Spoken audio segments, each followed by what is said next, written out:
Bonjour à tous. Que vont faire les Gilets jaunes maintenant? C'est la question que beaucoup se posent après le discours d'Emmanuel Macron mardi dernier, qui n'a bien entendu apporté absolument aucune réponse concrète, surtout face à une telle urgence. Bien sûr, l'acte 3 est prévu samedi 1er décembre, la grande manifestation aux Champs-Élysées. Mais, à mon sens, la question à se poser n'est pas que vont faire les Gilets jaunes maintenant, mais que vont-ils faire à l'avenir pour que leur mouvement prenne encore plus d'ampleur, plus de visibilité, que plus de Français se rejoignent à eux, et surtout que ce mouvement dure sans s'essouffler au fil du temps, parce que forcément la mise en place de nouvelles mesures, de réponses ou de solutions concrètes et adaptées va prendre un certain temps. Dans cette vidéo, je voulais partager avec vous quelques pistes de réflexion à ce sujet. La première est qu'il a une nécessité, si on veut que le mouvement continue et qu'il prenne de l'ampleur, de voir loin. Sinon, le gouvernement aura toujours 10 coups d'avance. Si l'on se limite à prévoir ce qui se passera seulement la semaine prochaine, sachez que rien ne sera véritablement effectif pour faire changer les choses. Le gouvernement, lui, prend toujours des mesures. Ils ont toujours des coups d'avance parce qu'ils planifient, parce qu'ils prévoient même nos propres comportements et qu'ils essaient ainsi de les canaliser. Pour être capable de répondre aux nouvelles mesures qu'ils vont proposer, aux ajustements, aux soi-disant solutions, il faut leur opposer du concret en ayant déjà réfléchi non seulement à ces mesures qu'ils vont éventuellement pouvoir inventer, mais aussi à nos propres revendications, à ce que nous voulons leur proposer, à ce que nous voulons qu'ils acceptent, à la base sur laquelle nous voulons vraiment travailler et discuter, et cette base doit être intransigeante. Organiser les actions, ça nous permet de mieux réfléchir à leur portée et forcément de les rendre beaucoup plus efficaces. Un autre point important, à mon sens, c'est qu'il faut absolument rester visible partout. Dans la rue, sur le terrain bien entendu, mais aussi sur Internet. Le mouvement est né d'après les réseaux sociaux. Il a échappé à toutes les institutions. Les réseaux sociaux ont une portée d'action immense, une portée pour réunir les gens et pour entreprendre ensuite quelque chose qui a un véritable impact dans la société. Il ne faut pas l'oublier et il ne faut pas négliger ce terrain. Soyons présents au maximum sur Internet, soyons visibles, soyons partout, devenons incontournables, qu'ils ne puissent pas nous oublier. En ce moment, vous savez que les médias parlent tout le temps du mouvement des Gilets jaunes, et tant mieux. Mais il viendra un temps où, à la une, ils replaceront une autre actualité, et ce pour détourner le regard de tous les Français. Et là viendra la confusion, puisque les médias font et défont l'opinion publique en fonction des polémiques ou des sujets qu'ils mettent à la une. Et lorsque les Gilets jaunes ne seront plus à la une, lorsqu'ils seront remplacés par une autre actualité, beaucoup de Français se détourneront du mouvement en pensant que c'est fini, en pensant que ce mouvement s'essouffle, ce qui est peut-être faux. D'où la nécessité de continuer à accroître notre influence sur Internet et évidemment s'organiser sur Internet pour devenir plus visible et convaincre le maximum de gens. Il est nécessaire de réunir et de consigner les propositions ou les doléances des membres des Gilets jaunes pour les Français.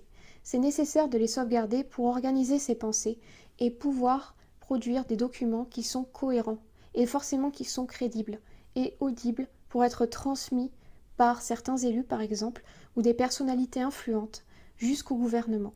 Il faut réfléchir et discuter sur des propositions qui sont concrètes et concrètement applicables. Cela impliquait également le fait d'anticiper les réponses que le gouvernement va y apporter. Parce qu'anticiper ces réponses, c'est pouvoir, sur le moment, déjà, éviter d'être pris au dépourvu, mais brandir une autre proposition et s'adapter, et être toujours entendu, être inflexible et pouvoir engager un dialogue sans se démonter, sans être déconcerté par les réponses que le gouvernement a déjà préparées probablement. C'est aussi un travail important à mener pour relever les contradictions de ce gouvernement. Je vous donne un exemple. J'ai écouté l'intervention d'Édouard Philippe le mercredi matin chez Baudouin et comme à chaque fois, j'ai remarqué que Emmanuel Macron avait quant à lui, mardi, un discours apaisé où il répétait des mots-clés pour essayer de regagner à lui les esprits, des mots-clés tels que solution notamment, plusieurs fois, alors qu'on a tous entendu que c'était que du vide, il n'y avait absolument aucune solution concrète proposée. Édouard Philippe, lui, va au casse-pipe en tant que Premier ministre et il est forcé par Baudouin de détailler un petit peu plus les mesures que le gouvernement a prévues. Le journaliste essaie de le faire parler. Et à 2 reprises, Édouard Philippe dit ceci en gros. Il dit « Moi je mets on met, le gouvernement, 500 millions sur la table. On met ça cash pour aider les Français, pour les accompagner vers la transition écologique. Qu'est-ce qu'il nous dit avec ces 500 millions? En gros, il réfléchirait à un système en accord avec les banques et plusieurs partenaires pour que, et ce n'est pas dit mais c'est ce que l'on comprend implicitement et c'est ce qui va être proposé, mettre en place une forme de crédit social peut-être à taux zéro pour que les Français puissent combler, en plus du prix qui est avancé de la prime pour pouvoir acheter une voiture neuve ou d'occasion moins polluante, pour combler l'écart qui reste, ou pareil pour changer de chaudière. Eh bien, il va nous dire pour les 4 000, 5 000 euros restants, un système de crédit à 0% va être proposé aux Français. En soi, c'est une mesure concrète, c'est une mesure dite sociale, mais pourquoi? Enfin, vous imaginez la dépendance au système financier que l'on crée en forçant les Français pour pouvoir se mettre à la norme, à prendre un crédit. Prendre un crédit, c'est un engagement sur plusieurs années. Si vous êtes au chômage, si vous gagnez le SMIC ou que vous êtes au RSA, vous n'avez pas le budget mensuel pour rembourser beaucoup. Donc cela va vous engager pendant longtemps et ça va vous pénaliser chaque mois. Édouard Philippe avait déjà prévu cette objection et il a répondu que les mensualités, il l'a dit pareil, d'une façon complètement floue, mais c'est ce qu'il faut comprendre, que les mensualités pourront être payées grâce aux économies que les personnes feront sur le prix du carburant ou sur l'entretien de leur voiture. On sait très bien que, en termes d'économie, s'il y en a, cela ne dépassera pas peut-être 30 à 50 euros. On ne sera pas sur des économies mensuelles de 200 à 500 euros par mois. Bref, sur des montants qui correspondent aux mensualités qui vont être proposées. Ou alors, c'est un crédit qui va engager la personne sur 10 ans, mais qui va quand même la pénaliser si celle-ci, le jour où elle le souscrit à un emploi, et qu'elle perd son emploi et qu'elle se retrouve au RSA. Quand on a 485 euros par mois ou 700 euros par mois avec les allocations logement de RSA, on n'a pas ne serait-ce que 10 euros pour payer un crédit. On n'a même pas de quoi techniquement manger à sa faim et on n'a même pas de quoi se chauffer. Et évidemment, c'est un problème, ça c'est du concret, c'est de la réalité. Il faut le vivre pour le savoir, pour en avoir conscience. Évidemment, on n'est pas dans le cas du 950 euros par mois avec les 200 euros de restaurant. Donc c'est quelque chose que le gouvernement n'a pas conscience. Et ça, il faut le mettre sur papier. Ça, il faut réunir les témoignages de personnes qui sont dans cette situation. Il faut le transcrire de manière la plus pédagogique, comme ils nous disent, possible, pour que ce soit audible et pour que on fasse objection aux mesures complètement inadaptées et irréalistes que le gouvernement va nous sortir, soi-disant pour répondre à ce qu'il qualifie de crise. Quelque chose que l'on devrait objecter encore, c'est quand Édouard Philippe nous dit « Je sors 500 millions d'euros pour les Français, pour les accompagner, pour la mesure, pour la transition écologique, etc. » Il l'a dit 2 fois. Et on se dit « Waouh, mais quelle faveur! 500 millions d'euros !» Pour nous, ce sont des chiffres qui sont... Ça dépasse notre réalité, c'est pas notre monde. On a même du mal à concevoir ce que cela représente. Bien, en fait, c'est pas une faveur du tout. Je veux dire, la taxe carbone, elle a rapporté 9 milliards d'euros à l'État en 2018. 9 milliards. Sur ces 9 milliards, il y a 1,8 milliard qui sont employés pour la transition énergétique. Quid des 7,2 autres milliards?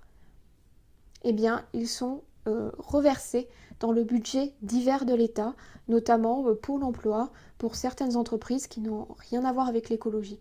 Bref, la taxe carbone est une escroquerie. Et pourquoi les ministres ne peuvent pas revenir sur la hausse de cette taxe? C'est parce qu'ils se sont engagés, et ils nous le disent jusqu'en 2022, à hausser le montant de cette taxe carbone tous les 1er janvier. Mais ils ne se sont pas engagés dans leur programme auprès des Français et ils ne veulent pas tenir leurs promesses, comme ceux qu'ils nous disent. Ils se sont engagés à des instances beaucoup plus hautes, à Bruxelles notamment, puisque cette taxe carbone, elle a été instaurée dans le cadre d'un projet européen, voire d'un projet mondialiste. Donc, c'est pour ça qu'ils ne peuvent pas, ils n'ont plus cette souveraineté pour écouter certaines mesures et pour revenir sur ces engagements pris par leurs prédécesseurs, mais ce sont des engagements qu'ils auraient pris eux-mêmes, puisqu'ils vont tous dans la même ligne. Eh bien, une question à se poser, et à leur poser, c'est pourquoi les 7,2 milliards restants ne sont pas utilisés pour aider les Français concrètement pour la transition énergétique. Du coup, les 500 millions d'euros qu'Édouard Philippe nous sort comme une faveur sont bien ridicules comparés au montant récolté par le paiement de cette taxe carbone par les Français. Vous voyez vraiment le décalage en fait. Et ça, ce sont des choses à leur opposer. Sachez que dans certains pays, comme en Suisse, les recettes excédentaires, donc une partie en fait des recettes perçues par la taxe carbone, sont reversées aux particuliers et aux entreprises pour les aider justement. Parce que c'est l'argent des Français qui prennent. Et les Français n'en voient pas concrètement le résultat dans l'espace public. Pourquoi ces 7 milliards ne sont-ils pas utilisés pour déjà baisser le prix des transports en commun? Le prix des transports en commun est inaccessible si on prend un abonnement et que l'on a plus de 27 ou 28 ans pour les personnes qui sont au chômage. Je ne parle pas des personnes au RSA, mais des personnes qui touchent les allocations de retour à l'emploi, qui sont à la recherche d'un emploi et qui ont besoin de se déplacer pour passer des entretiens ou tout simplement soumettre des candidatures. Mais aussi, c'est inaccessible pour les personnes qui gagnent le SMIC. C'est pas possible avec 1100 € par mois de payer un abonnement qui coûte 700 € à l'année en région parisienne, mais en province, c'est pareil. C'est dans les 500 €, c'est le prix d'un loyer. C'est un loyer supplémentaire. Et comme ces personnes ont plus de 28 ans, eh bien, elles n'ont aucune réduction, aucune aide. C'est absolument inadmissible. Et les transports en commun sont trop chers. Il y a bien entendu le problème des transports en commun complètement absents en zone rurale. Dès qu'on s'éloigne de 10-20 km d'une grande ville, eh bien, c'est pas possible de s'y rendre correctement. Et encore, bien sûr, certaines mégalopoles, certaines villes font des progrès à ce niveau-là, mais pour d'autres, il y a 1 ou 2 bus par jour. Vous imaginez les conditions de travail exténuantes si déjà les horaires collés avec les horaires du bus, sinon l'attente, la longueur, etc., sans parler du coût de ces transports.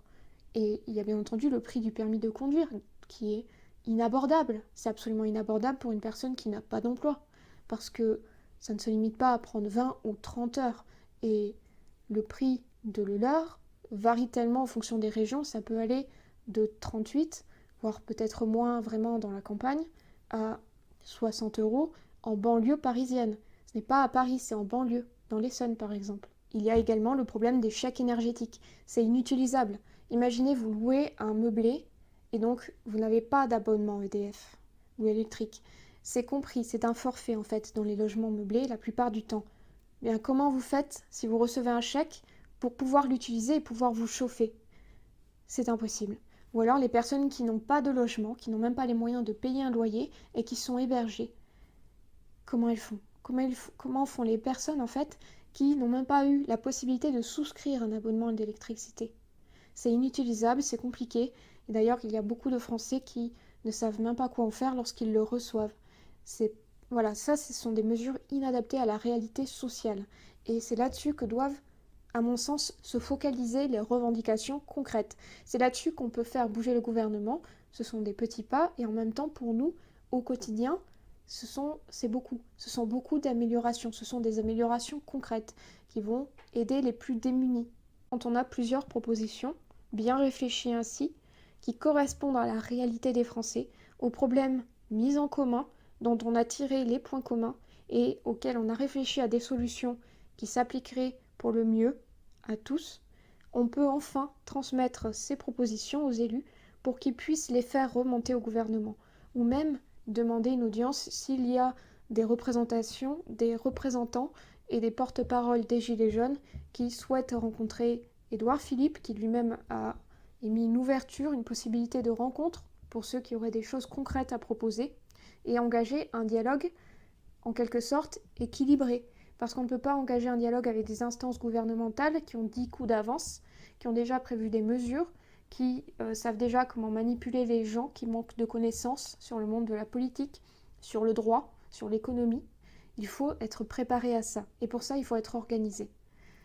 Voilà, merci d'avoir regardé cette vidéo jusqu'à la fin. Un grand merci à ceux qui me soutiennent, me permettant de réaliser ce travail. Je vous retrouve très bientôt pour une nouvelle vidéo.